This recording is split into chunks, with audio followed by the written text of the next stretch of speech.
apakah menurut kakak keadilan di negara ini sekarang sudah tidak ada lagi, Kak? Keadilan ada, tapi tidak bagi kaum yang menengah ke bawah. Keadilan itu ada bagi kaum menengah ke atas. Tajam ke atas, turun ke bawah gitu, Kak ya? Indonesia ini lebih mementingkan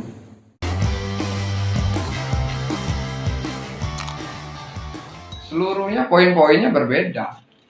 Saya buka datanya. Naskah Undang-Undang Cipta Kerja versi 1028 halaman 12 Februari 2020. Naskah versi 900 halaman 5 Oktober 2020. Naskah versi 1052 halaman 9 Oktober 2020. Naskah versi 1035 halaman 12 Oktober 2020 siang. Naskah versi 812 halaman 12 Oktober 2020 malam. Ada perubahan ukuran kertas dari A4 ke legal. Nah, ini statement Wakil Ketua Aji Samsudin, katakan naskah ini yang akan diserahkan ke Presiden pada 14 Oktober. Artinya dari segi keterbukaan publik masalah naskah draft undang-undang ini kan sudah berbeda-beda. Iya, Kak. Jadi yang mana sebenarnya naskah undang-undang Omnibus Law ini? Jadi rakyat tuh malah bertanya-tanya kayak jadinya. Apa mungkin Presiden baca berapa 812 halaman, terus ada yang 1028 halaman, ratusan pasal, apa mungkin baca itu? Walaupun di DPR itu ada bidang kajian, tapi mereka harus tahu dulu ini agenda siapa, ini yang punya undang-undang, agenda luar negeri kah, kepentingan siapa? Karena undang-undang ini aturan yang berlaku di Republik Indonesia, masalah legislasi. Nah, itu yang menjadi catatan penting mahasiswa untuk bergerak mengkritiki persoalan undang-undang Omnibus Law ini. Jadi kalau misal menurut pandangan orang wajar sih kayak dikritik seperti itu ya.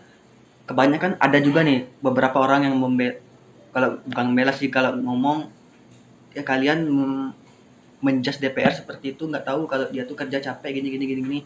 Tapi kan itu balik lagi ke hak pribadi, Kak ya. Kita kan boleh mengkritik hasil kerja itu dewan itu ya.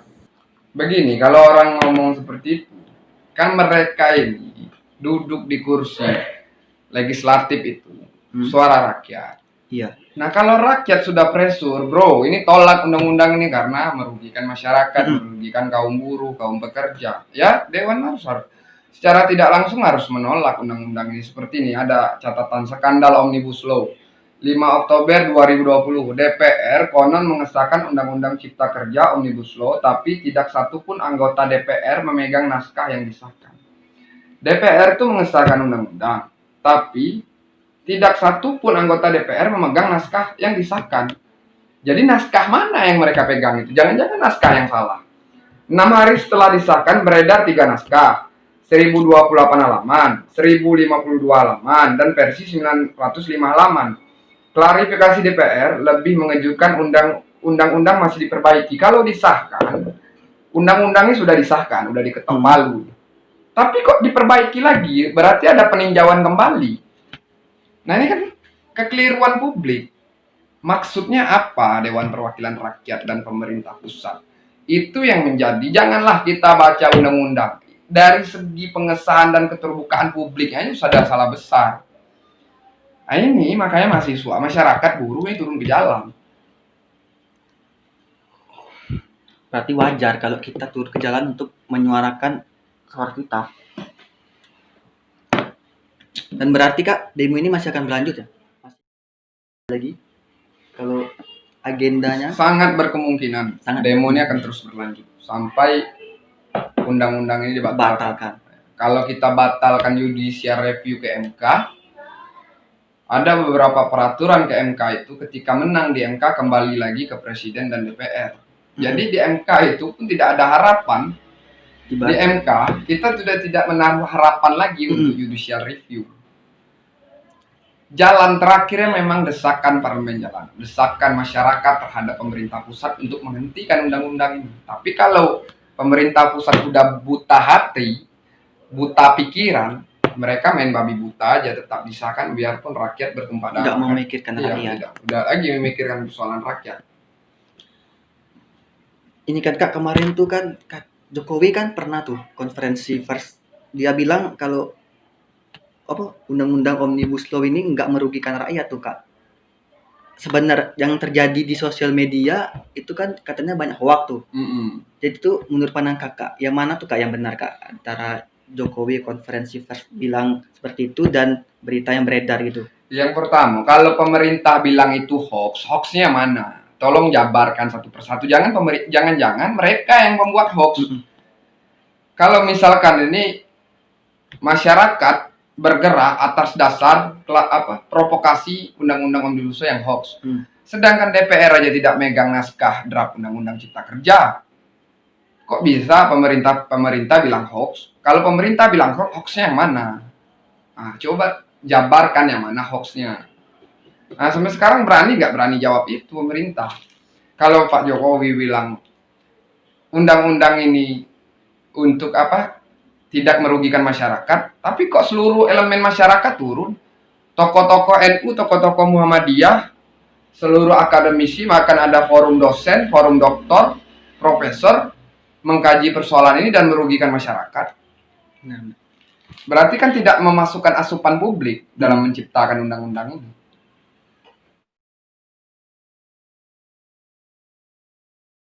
Kalau ngebahas tentang itu kan masih banyak berlanjut ya Kak. Saya mau nanya satu. Arti demokrasi menurut Kakak apa Kak? Demokrasi itu seluruh kedaulatan rakyat. Artinya saya ini daulat. Kamu berdaulat, ini berdaulat. Ini terhimpun menjadi satu. Dan himpunan ini seluruh kepentingan mereka, masyarakat ini, terpenuhi oleh pemerintah pusat. Itulah demokrasi yang sesungguhnya. Apakah menurut Kakak keadilan di negara ini sekarang sudah tidak ada lagi Kak? Menurut Kakak? Yang pertama, kenapa tidak? Artinya keadilan ada, tapi tidak bagi kaum yang menengah ke bawah. Keadilan itu ada bagi kaum menengah ke atas. Ibarat tuh tajam ke bawah, tajam ke atas, tumpul ke bawah gitu Kak ya. Kalau istilahnya yang lebih bagus, Indonesia ini lebih mementingkan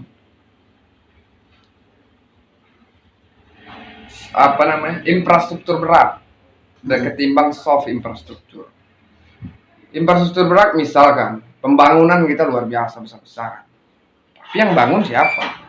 Yang bangun itu kan rata-rata orang yang punya agenda penting terhadap Indonesia, orang luar negeri, investor asing. Benar. Tapi soft infrastrukturnya tidak dipikirkan. Soft infrastruktur itu infrastruktur lunak. Seperti apa? Moral masyarakat, pendidikan, kesehatan, aspirasi masyarakat. Apa pernah dipikirkan? Berapa juta rakyat yang tidak mendapatkan pendidikan, rakyat miskin, rakyat yang yang tidak bercukupan lah. Nah, itu yang tidak bangun oleh pemerintah pusat. Tapi kalau soft infrastrukturnya selesai, silakan bangun infrastruktur beratnya. Nah, insya Allah demokrasi akan berjalan dengan baik. Artinya nih kalau di Pancasila tuh, keadilan sosial bagi seluruh rakyat Indonesia ini harus diselesaikan terlebih dahulu. Iya. Baru terserah nanti mau membangun infrastruktur berat seperti apa. Contohnya di Papua. Di Papua kan digadang-gadangkan Pak Jokowi bangun aspal sepanjang ini. Emang di Papua orang pakai mobil semua? Enggak. Di Papua itu yang lebih penting moral, pendidikan, pintarkan dulu orang Papua itu semua. Iya, benar. Nah, ketakutan Indonesia ini kalau orang Papua pintar, nanti mereka bisa jago sendiri, di situ punya kekayaan alam yang luar biasa. Makanya orang Papua artinya dalam tanda kutip dibuat seperti itu saat ini. Mereka punya kekayaan yang sangat luar biasa. Ya, dalam segi pembangunan kan luar biasa, tapi memang harus segi pendidikannya dulu yang harus dioptimalisasikan. Benar.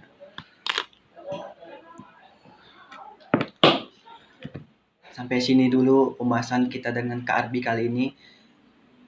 Sekali lagi, jangan ambil yang negatifnya, ambil yang positifnya, dan jangan ada yang misal ada yang baperan dalam mendengarkan video ini, ya mohon maaf karena kita tidak sama sekali menyinggung pihak manapun. Kita hanya berusaha menyuarakan suara diri sendiri di dalam karya. Dan terima kasih buat Kak Arbi ya Kak sudah mau meluangkan waktunya di sini, dan semoga sukses selalu Kak dan tercapai semua cita-citanya. Dan Amin. semoga cepat. Kira-kira berapa tahun lagi Kak wisuda Kak? Saya wisuda setengah tahun lagi sudah. Setengah tahun lagi ya. Iya. Semoga dilancarkan, Amin. dipermudah dan dapat nilai yang baik. Dan buat kalian semua tetap semangat. Sampai situ dulu, jangan lupa like, comment, share, and subscribe. Thanks for watching. See you. Wassalamualaikum warahmatullahi wabarakatuh. Assalamualaikum warahmatullahi wabarakatuh.